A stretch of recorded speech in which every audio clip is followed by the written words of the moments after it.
going to attach it to the existing tree, you're going to graft it, attach it to an existing branch, and from there it's also going to continue to grow. So whether you're putting it in the ground or you're putting it in another object that's going to make it grow, this is all part of the malacha. Then you have layering. This is usually done when it comes to vines. You can do that to grapevines. What you do is you take a long vine, you put earth on top of it, and wait until it sprouts its own roots. Then you cut it away from the founding vine, and now it becomes independent. So putting the earth on a vine, which is called layering, that is also causing it to grow. It goes all in the same category as planting.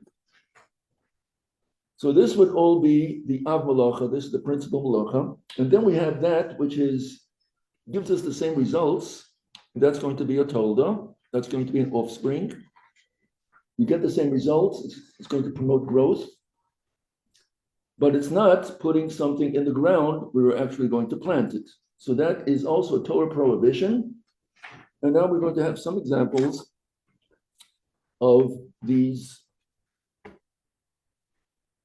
that which promotes growth. One of them is pruning. Has anyone here grown any plants? Those who grow roses. So you have to prune it in order to get the flowers to have on stalks. So you have to prune it. So the pruning is cutting away branches or dead branches is going to promote the growth for the others that are going to continue growing. So this is promoting growth, would be the same as putting a seed in the ground. So this is a Torah prohibition told them. And now we have all the different activities on page 80. So in order to promote growth, what do? We water. So watering the plants is the malacha of planting. Weeding is removing thorns, wild plants, taking away the nourishment from that which you wanted to grow. So even though what you're doing is you're taking away what is not wanted, and that itself is going to promote growth of that which you're going to leave. Fertilizing, smoking under a tree to kill the worms, a form of pesticide. This is all that was done in the times of the Talmud. So that's why these are examples that are brought. So they used to smoke for killing the worms. They did not use pesticides. Tarring is also the same, is to spread tar, which keeps the worms away. Removing stones that are going to prevent the growth, and soaking seeds in order that they root and sprout. So it's not only when you are going to be planting in earth, but also if you plant in another medium, that also is considered planting. So let's take some examples. Okay, we have alfalfa sprouts. How do we start them? Put them in water. So putting them in water on Shabbos to promote the growth, that is planting. Removing them from the water that they were growing in is taking away. That is called ktsira. That is reaping, taking something away from its place of growth. However, what if it happens if you're keeping it in the water in the refrigerator to keep it fresh? Does that go into that category? So it's not there to promote growth, it's there to keep it fresh. Therefore, taking them out on Shabbos would not be an issue because you're not taking it from its place of growth, but rather you're taking it from its place of storage.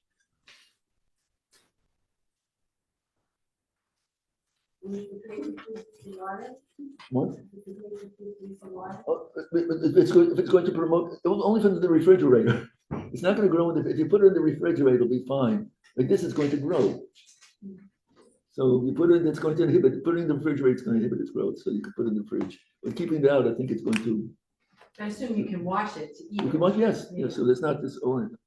Now we always have the example of growing an avocado. We'll have that also later. So what you do is take an avocado seed, put in the toothpicks, fill this up with water, and then keep it as we go. And then it's going to sprout beautiful leaves. I don't know if anyone will actually get an avocado fruit, but you will have beautiful leaves. Did anyone try that? Yeah. Okay, so it works. Now the question is, at what point is one liable? Right now, when I put this in on Shabbos, let's say to promote the growth, I put it in. Is anything going to grow on Shabbos? No. It's going to take a later days. So why am I saying that if I do this on Shabbos, I am violating the prohibition of planting? Your intention is to grow a plant, even if it doesn't happen right away. That's good. Okay, so there are two opinions, and the one that you have mentioned is the one that's an accepted opinion. Is since your intention is to promote growth, even though it does not take place immediately, but the fact that you are making this action, so that itself is a prohibition. Even if you take it away later, you have made a prohibition of starting the planting. Another opinion is that once it does grow, then it's retroactive, goes back to the first day when you first put it in. So in that case, it's only when it actually sprouts the roots, only then is the violation. So those are two opinions where you have the different halakhic authorities that speak about these two opinions. The accepted opinion is that as soon as you put it in with your intention to grow, even if it doesn't sprout roots, but still then one violates. However, since there's another opinion that says only when it sprouts roots, so we say, let's say if you put on a light, on Shabbos, you don't close it because that's a second prohibition. What about if one did put in the avocado seed in the water on Shabbos, and then someone comes and says, "Hey, you've just planted, take it out." So that's good. So at least, according to the other opinion, you have not violated the Shabbos because you took it out before the actual roots came out. Then we have another. This would be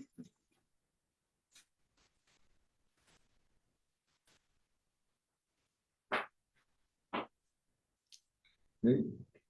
Lima beans. Did anyone grab lima beans?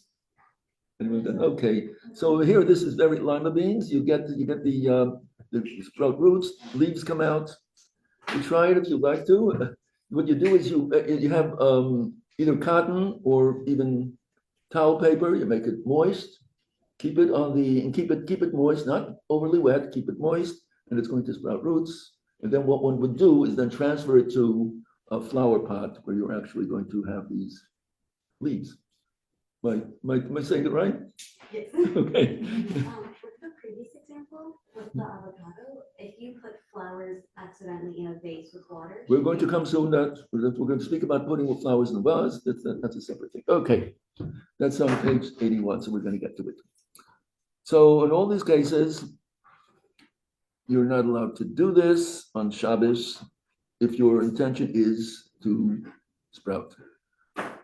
Because of that, the Rabbanan said that one should not eat in the garden that which have seeds, that the seeds could fall and then start growing without your intention to actually plant. So don't cause planting, even though that's not your intention, but still try to avoid it. This is what the Rabbanan also made a safeguard. So does it actually happen? Did anyone ever experience where you were eating outside and then you see at a time later there's something growing? So I have many experiences that when I teach in class, and I think to myself, it's never going to happen, and it actually does happen. So one day I'm walking outside the yard, and I see a watermelon growing, a little this size. So it was in a place where people do walk, but it was on a side where actually no one actually stepped on it, and it grew to the size, not only did the leaves come out, but also it actually grew to the size of a watermelon this size. So when you speak about not to eat in the garden where it's possible that some seeds will fall, it's an actual, it's something that actually could happen. So that's actually halakha that we're not supposed to eat in the garden? You have to be aware of. Just be aware. Right, so Not if you drop have, seeds, so. that's correct. You have to be aware of what's happening with what the seeds, what kind of fruits and vegetables you're eating. Okay, so here we have the avocado in the cup. That's on page 81. Now, so putting them at vegetables, cut vegetables. We speak about this. It shouldn't shrivel. That's fine. Now, what about branches which were prepared? Let's look at paragraph 2. A place of fruit, branches, or flowers in water, page 81. It's permissible to stand them in water. We're speaking about now tree branches which are prepared before Shabbos and may be moved if it's not muktzah. If it's in water that was already prepared before Shabbos, it's forbidden to prepare water on Shabbos. In other words, to fill up a vase in a container or to change the water, to add water. All of this is not permissible. However, next paragraph. Branches which have flowers or roses may not be placed in water on Shabbos because they open due to the moisture of the water, and it's even forbidden to pour water on them on Shabbos. So, what happens if someone brings a bouquet of flowers to your host, and you bring it to the host, and they are very busy preparing for Shabbos, and they did not prepare any vase or anything of that sort. And now, after lit benching, the roses are on the counter. What could you do? So first of all, are the roses muktzah? The answer is no, because they were prepared before Shabbos for beautifying the house. There is a medrash in Rus that says one of the purposes of why Hashem created flowers were in order to beautify the house, to bring in a beautiful atmosphere into the house for Shabbos. So that is something that's appropriate. So since it was designated for Shabbos, so it's not muktzah. It's not the same as a branch that you have outside that fell, the wind was blowing and the branch fell out. Those branches, all of those leaves, everything else, those are muktzah. But this was prepared for Shabbos, so therefore it's not muktzah. So we are permitted to handle it. What could you do with them? So there was no vase prepared. And secondly, we could not put them, if the water, even if it was prepared, the fact that you're putting them in, I'm using now the roses, they're going to bloom and open up more. So this would be rabbinically a rabbinic issue, because once it's been severed from the ground, it's not considered halachically growing anymore. When you're putting it in the vase, it's not going to produce any roots. So it's not the same as putting the avocado in the cup, because these are not going to grow at all. The only thing is, the Rabbanan say the fact that they're now going to change because of the moisture, they're going to open up, so it looks like you're growing the flowers on Shabbos, and therefore that cannot be done. So what could we do with the vase? Or what could we do with the bouquet of flowers? They're on the counter, they're not muktzah. What are you going to do?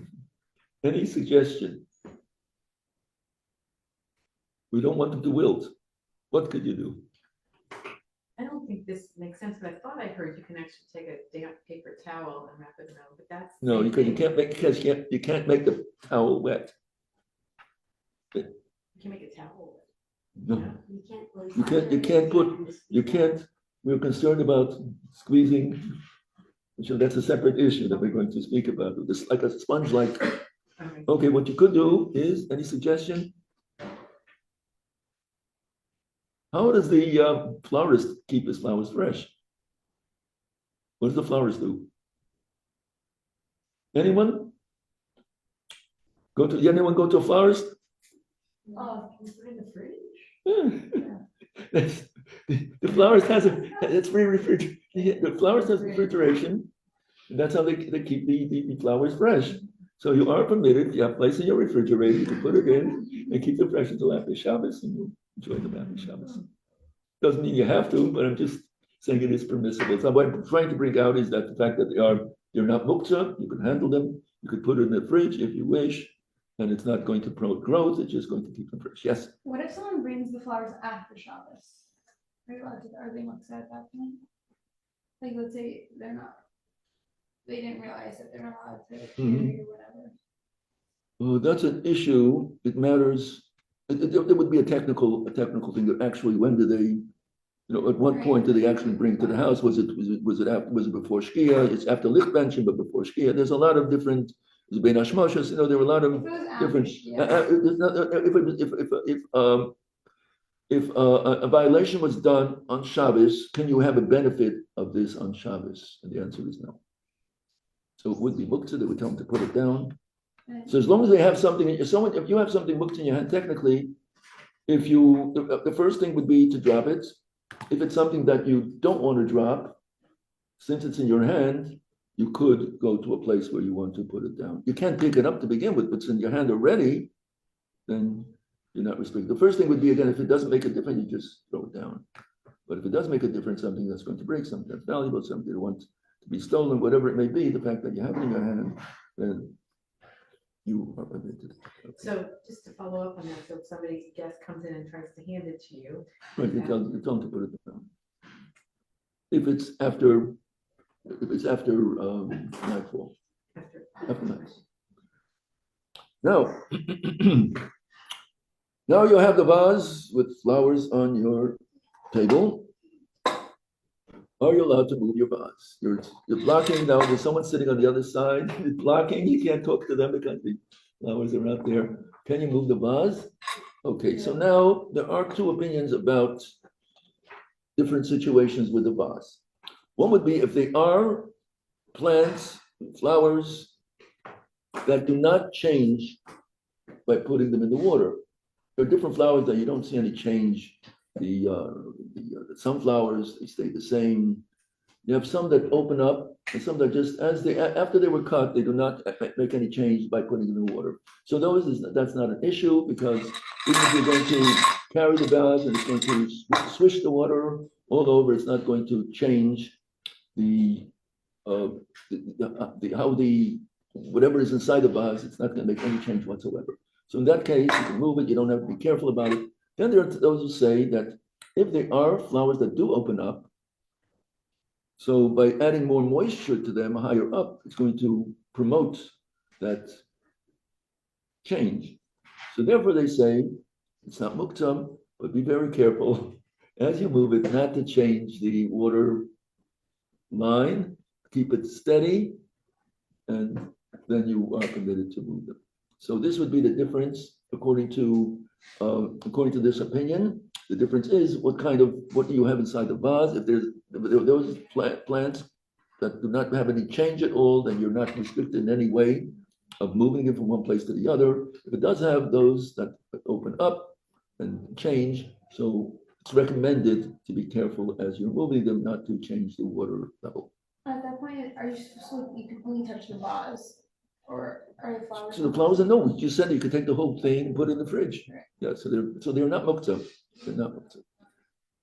What they do have is, in halacha they speak about what's with a lulav, das when lulav is on Shabbos. Are they muktzah or not? The answer is they're muktzah. You cannot. They're designated for the mitzvah. On Shabbos you can't take the four species. So therefore, it would be muktzah on Shabbos. You can't. If they have, some people would put it in a vase to keep them fresh. So on Shabbos you can't move that vase because the contents is muktzah. Why are they muktzah? Because you can't use them on Shabbos. They're designated for the mitzvah. On Shabbos you can't do it. So you took it out of your mind of ever using it on Shabbos because you can't. So therefore they become muktzah, and therefore you cannot move it. If it is in a container, you cannot move the container on Shabbos because they have the muktzah inside. So that's actually dealt with this scenario. Okay. Now we spoke about on bottom of page 81. We spoke about when we're giving different examples. Opening up a window, which leads to a room that has plants inside, and Are you allowed to open the window or open up the shade? All of these things, what's the story with this? We actually discussed it, but what conclusion did we come to about this? If you don't have the intention. It has to do with your intention. If you're opening the window in order to give the plants fresh air, you're opening the window shade in order to have the sun shine upon them. So in that case, you're deliberately trying to promote growth. Therefore, this would be a prohibition. It's a question if it's a Torah prohibition or a rabbinic prohibition, but in all cases, one cannot do so. If your intention is to have fresh air, so this would be permissible. And the reason is because you don't see any change in the plants. You don't see the plants were not asleep, and then when you opened up the window, it woke up. It's not unless they are such plants that open up when the sunlight hits it. Are there any such plants who's familiar with? You have those plants that turn to a side when you have those that turn to a side when they go towards the sun. Sunflowers. So sunflowers have done that? Okay. So if you have sunflowers on the window and you're opening up your window shade and the sun is going to shine on them and then the sunflower is going to turn towards the sun, we would not open up that window shade. But other plants, you don't see any change, and therefore this would be fine. So again, intention has to do with it. It's not something that is you don't see any change taking place, and so we go according to intention in that case. It's not the same as opening up a refrigerator door when there is a light bulb inside. Even your intention is to take whatever else is inside, but this is something that is an immediate change. You do see the change. You do see the light going on. So that you can't do. Even your intention is not to open the light, but that is something that definitely is going to happen. Okay.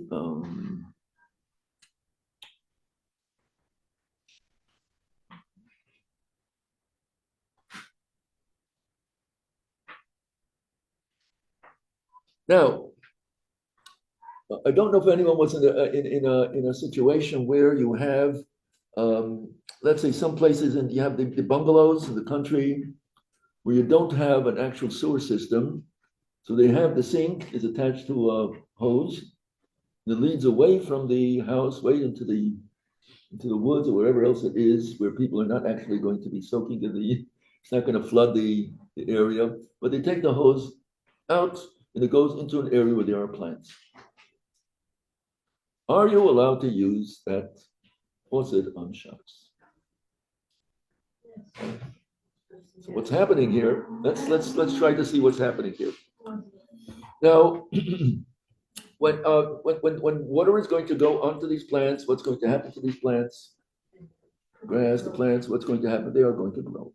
You are promoting growth. In other words, if someone watered, if on Shabbos someone would take a watering can and do the same thing, that water and go through with a watering can on these grass, these plants, that would be a Torah prohibition of planting because you are promoting growth. So that's something that's it. So now let's take another situation where you are washing your hands over the grass. What about there? Are you allowed to do that? That is similar to opening your refrigerator. That is direct watering. So watering, we say, is a malacha, whether, it's a malacha. And so over your intention is not going to make the difference because that is the result that you're getting, a definite result. You are watering, you are planting, you are promoting growth. So washing your hands over your plants cannot be done. So that's a given. Now let's go back to our hose in the country, in our bungalow. So according to what we just said, can you open the faucet on Shabbos?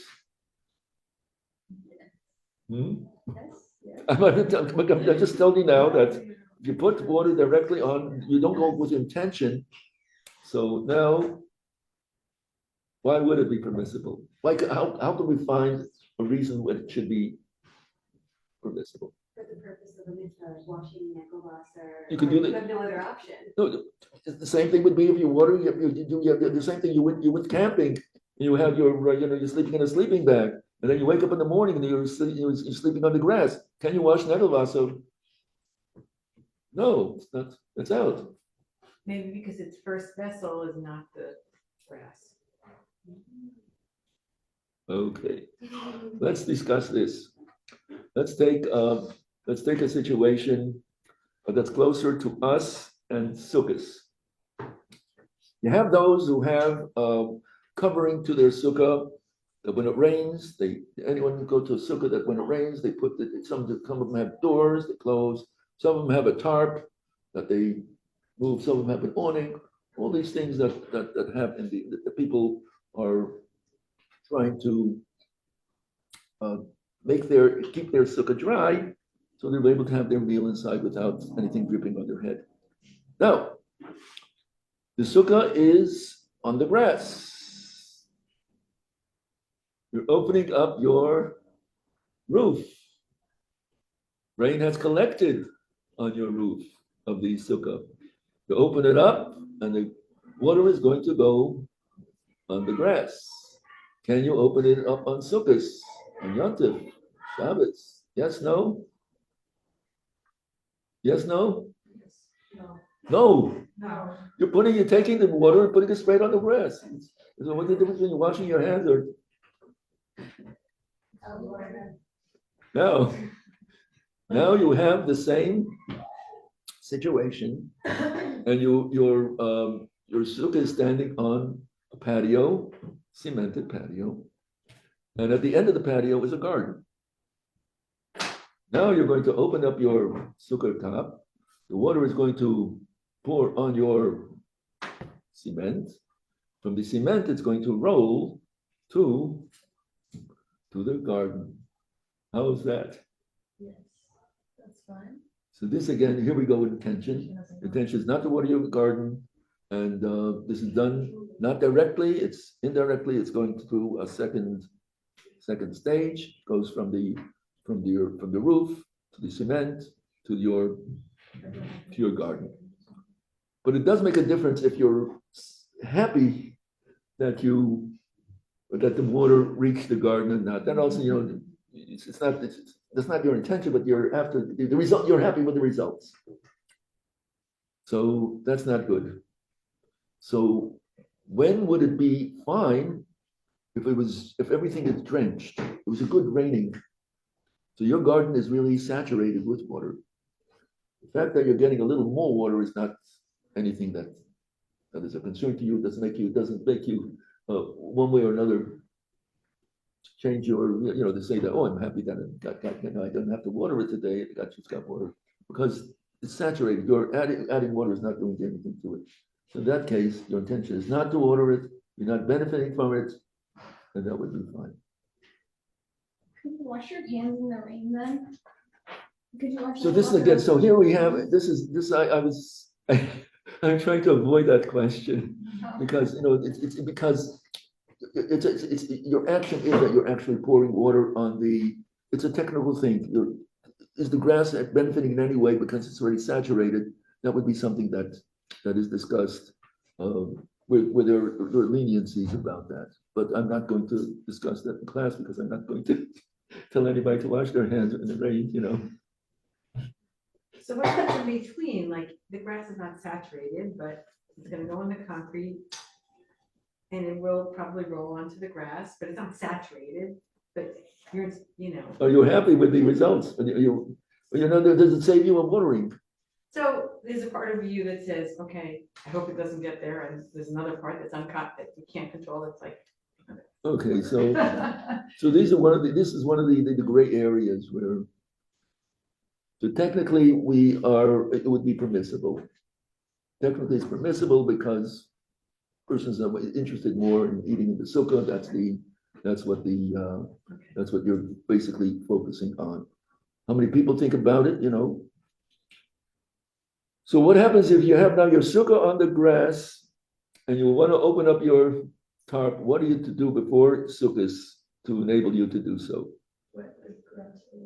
No, it's not gonna, what do you do? Could you put a tarp around the stuff? That's right, put a tarp in the direction wherever the water is going to flow, have it added on a tarp, and from there it's going to go on the. So put the tarp on the grass. Yeah, put it out before, so just make sure that, so whenever the water is going to go, the first is going to go on the tarp, and from there it's going to go further. This, so with the example of the faucet that flows. Oh, now we're going, let's go back to here. Let's go back now to our bungalow. So now let's look in page 82.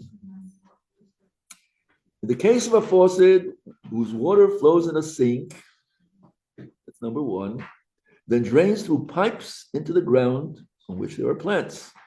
Some permit turning on the water on Shabbos because the watering of plants does not take directly from the human action, and this result is considered indirect. This permission depends on not enjoying this watering, as in the case where water lands on weeds in someone else's garden. Some authorities forbid turning on the faucet because they maintain that the action of the water is considered a direct consequence of human action. So as you open up the water, it's going to flowing directly. So there are those who are concerned about this. And when we're speaking about in the bungalow, actually, you have places where it goes into the woods where there's only earth and there's nothing growing there because there are trees there. In that case, there wouldn't be an issue because you're not doing any watering of plants. But if there's trees there. The trees are not, that would be, in there, I don't think it would be a difference if they're saplings, if they're actually, the oak trees, the water is not going to see any change. Okay. Planting in a flower pot, whether it has holes, that would be a Torah prohibition. Without holes, that would be a rabbinic prohibition.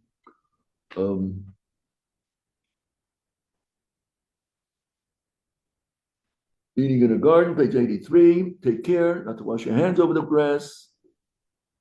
It's preferred practice to avoid eating in a garden because it's practically impossible to avoid spilling water there. So again, one would have to be aware of this, of the possibility that water could spill. And question about what about other liquids? This is something that is also according to different opinions. Is what would happen if there's Coca-Cola poured on plants? What will happen to the plants? Huh? They'll still grow. Okay, so we consider the soda as water. Others will say, no, it only applies to water, not to others. So this is something that's controversial. We take the more strict opinion that we don't have any liquids on the on plants, which could promote growth. Moving to flower pots. Now here we have the idea is right now we're speaking about a flower pot that has a hole. So the roots are taking nourishment from the ground, even though they're not inside the ground, but the fact they're on the ground, they are getting nourishment from the ground, halakhically. And therefore, once it's there, it would be forbidden to move it. Because when we pick it up, even though it's over the ground, right now it's not as much getting nourishment from the ground itself. When you put it down, it's getting more. That cannot be done on Shabbos. But that would be a rabbinic prohibition. However, what happens if you take it, it's in the garden.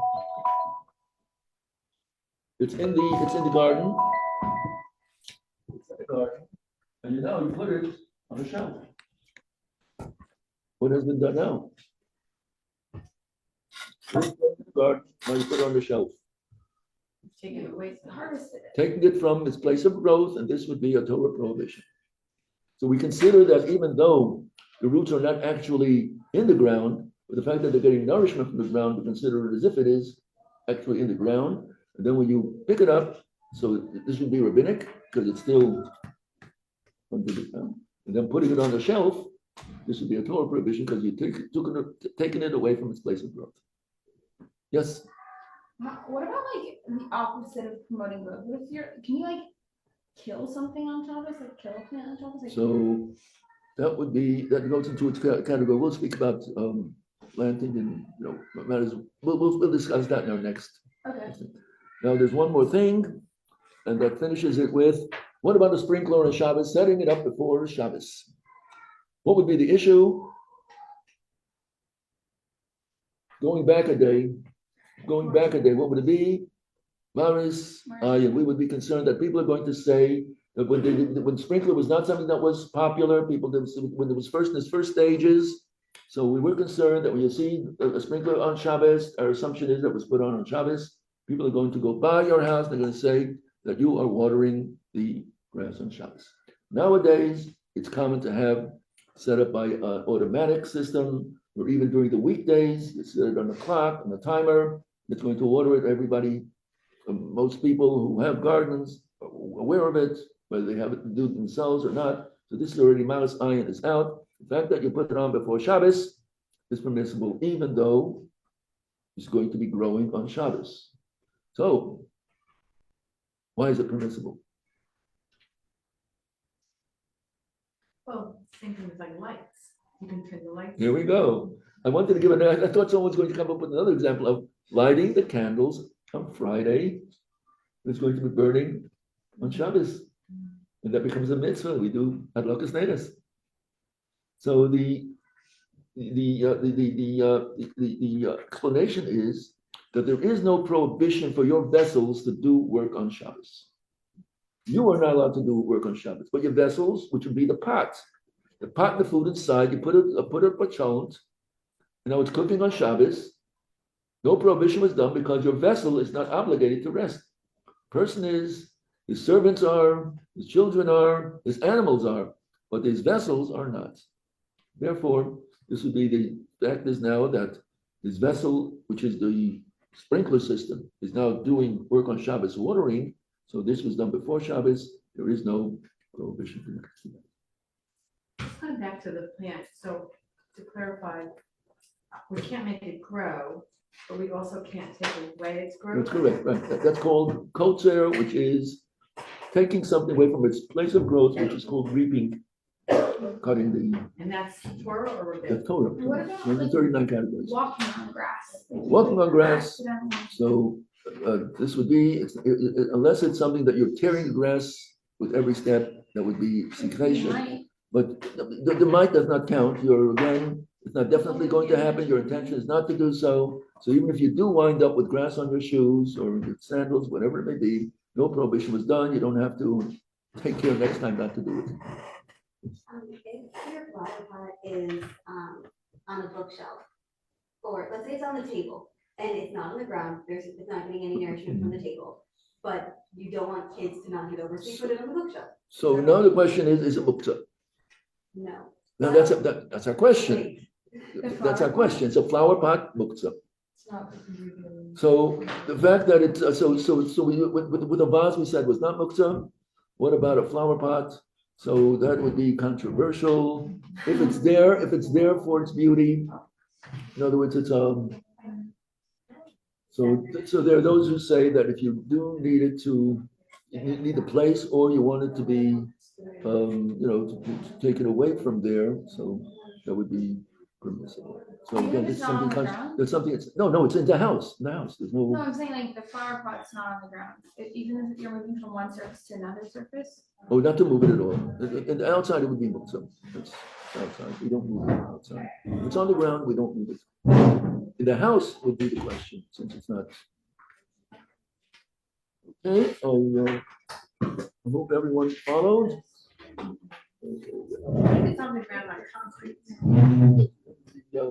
So then again, it's not there for decoration. It would be a question of being muktzah. That would be the reason.